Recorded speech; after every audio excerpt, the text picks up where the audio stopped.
And anyone who's known me knows that I've always collected stuff. When I was a kid, it was football cards, you know, the ones with the sticky, disgusting chewing gum that was stuck all over the cards. And then it became cigarette cards.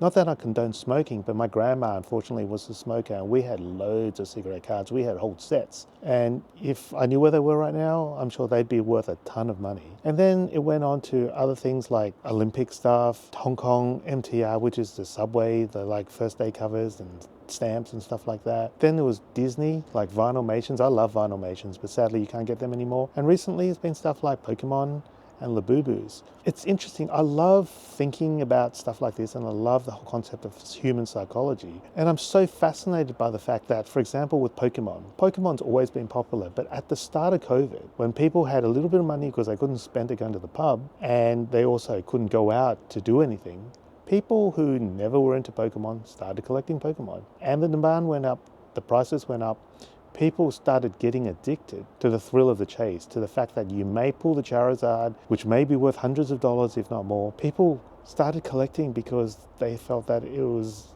a way that they could potentially turn a quick buck. And Pokemon then remained very popular, but over the last 3 months or so, for some reason, I don't know whether it's because of a lack of supply, but Pokemon cards are being virtually impossible to get. All the shops where you could normally get them, sometimes even at a discount, all sold out. Not just the latest Scarlet and Violet packs, like Journey Together, Searching Sparks and stuff like that. Can't get them anyway. All the old packs, impossible to find. Yes, there's always a secondary market, eBay, single cards, graded cards and all that kind of stuff. But I'm just talking about people who turn up to the shop who just want to buy a booster pack, or they just want to buy an Elite Trainer box, or just a collectible set.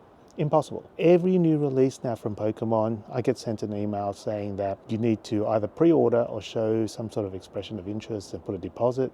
Otherwise, pretty much, it's almost like a threat. Like, if you don't do it, you're not going to get any. Similarly with the labubus, like nobody, oh, I wouldn't say nobody. Labubus became big because one girl from a band started putting it on her purse. And all of a sudden, it's exploded to the point now, also impossible to get.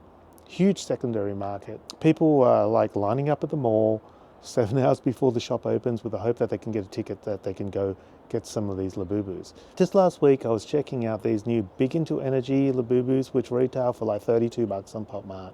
There's a store that actually sells them, not PopMart, but it's a reseller, and they're selling them for $120 each. And apparently selling out every day, restocking every day, selling out every day. Let me ask you a question. We all know it's about supply and demand.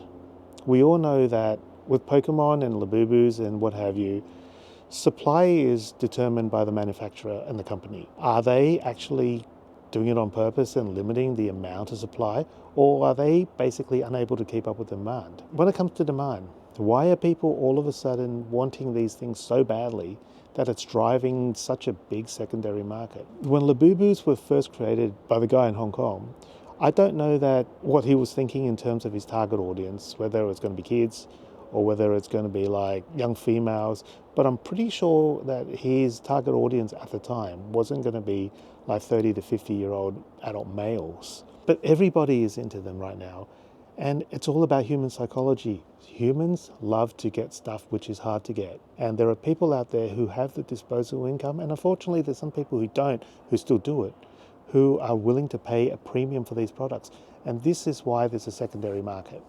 Now, there are a lot of people that have been complaining. I've been reading a lot of comments online where people are actually giving out to these stores because they're going like, you are ripping people off, like these scalpers.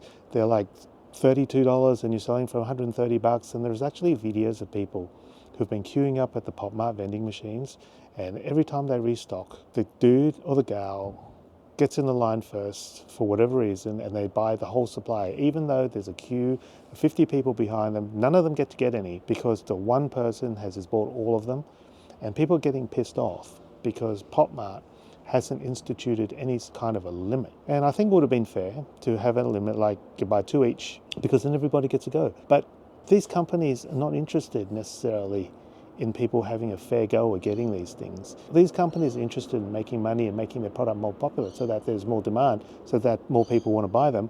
And scarcity drives demand.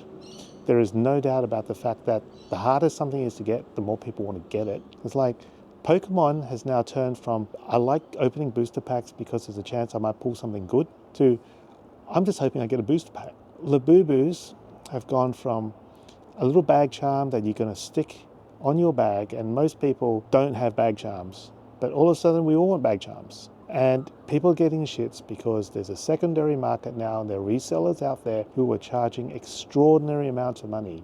People are complaining because they don't want to pay that much money, but this is what I've got to say about that. If you don't want to pay that amount of money, don't. If you don't think it's worth that amount of money, don't. From this point of view of the labubus, yes, there is these rare ones where you get them like 1 in every 72 blind boxes, you get a rare labubu, but most of them aren't rare. Most of them is a piece of plastic, and whether it's 6 months, a year, 5 years from now, no one's going to give a shit about these labubus. So unless you love them and you're not paying huge amounts of money, you are not going to make any money out of labubus. What fascinates me with collectors, is there's two types. There's the I love this, whether it's Pokemon, Labubu, or whatever. I love them. I want to get them because it forms part of my collection. I'm never, ever, ever, ever going to sell them. Whether it's worth $1 or $1 million, I'm not going to sell them. I'm going to hand them down to my kids. Hopefully they can hand them down to their children. Then there are the other ones. They're the casual collectors, the scalpers, the flippers, the resellers. And yes, they may still have some basic interest in the stuff that they're collecting, but they're really interested, let's face it, on how much they're worth. People don't queue up for 4 hours to buy a pair of sneakers because they really want to wear them. People queue up for 4 hours for a pair of sneakers because they can buy them for $200 and hopefully sell them for $500. People don't get up and queue up at the mall 7 hours before the release of a labubu just because they want to get one labubu and stick it on their bag. Most people do that because they can buy a whole heap and hopefully sell them for a profit. Because people think it's a quick buck, and in the short term it probably is. But we just have to be super careful. If you really love this stuff and you can afford it, do whatever the hell you want, because life is about enjoying the stuff that you like. But if you're using this as a potential form of investment, and instead of paying down your mortgage, instead of investing in stocks or real estate, instead of like paying off your credit card, you're spending some spare money, or worse, you're borrowing money, whether it's a credit card or whether it's a loan, to buy this stuff with the hope of reselling it. You need to understand that at some point these bubbles will burst. Pokemon is not ever going to drop to zero value, but there's going to be a point where the Charizard card, which is currently worth $900, is only going to be worth $600 because the demand is gone. And these plastic labubus, except maybe for the really super rare ones, it's going to get to a point where they're saturated. Everybody has one. No one's going to want to buy one. And if you're holding 10 boxes hoping that you could sell it for 3 times the money, if no one wants to buy them, you're screwed. It's all about being sensible. It's all about not whinging because you can't get one. This whole envy, jealousy thing because everyone else has one and I can't get one, it has to stop because it's ridiculous. After all, at the end of the day, it's a toy. Pokemon cards, after all, at the end of the day, it's a piece of cardboard with a drawing on it. Some people, I understand, are very passionate about it, but if you're passionate about it, then you understand what this whole thing is about. You've been a collector for a while, you appreciate I actually appreciate the importance of a secondary market. I hold no angst towards anyone who tries to buy something and flip it. I do get annoyed because I can't get it when I want to get it because everyone's bought it up, but I understand that there needs to be a secondary market, otherwise the primary market will fall apart because there'll be no demand. And the only reason a secondary market exists is the fact that the primary market is so short of supply, which means the product is actually probably good. So if you have kids who are desperate to collect something and they're obsessed with collecting one of these things that I've mentioned, and you think they're going overboard, it's not a matter of just complaining and getting shits about everything, but it's just to educate the kid and show them that this is a free market and the market is the market and the supply and demand dictates the availability of stock and the amount you have to pay. And kids can actually learn a lot from these collectibles because they understand all about money and supply and demand. And when done in a sensible way, collecting is actually super amazing. It's super enjoyable and I love it. I am never going to pay $130 for a labubu that's worth $32 because I just don't love them that much. But if you love them and if you've got the disposable income where it's not coming out of something that's essential, then go for it. No one's here to judge you. No one's here to criticize you. And anyone who does, why are you listening to them anyway? If you've worked hard and you can actually pay for something, why not do it? Life is short. It's no difference getting a labubu than buying a Lambo, in my opinion. Just being able to exhibit some level of self-control and some sort of realization that you're in it not necessarily for the money, because if you're in it for stuff like that when it comes to collectibles, 99% of people are going to lose the shirt, and you don't want to be one of those people. But if you truly love it, go for it. I am hoping that one day I'm just going to walk into one of those shops, or my daughter in particular, that we're just going to walk into Pop Mart one day and there's going to be a big Into Energy that's just been restocked and we're going to be able to pick them up at RRP. But I'm not holding my breath.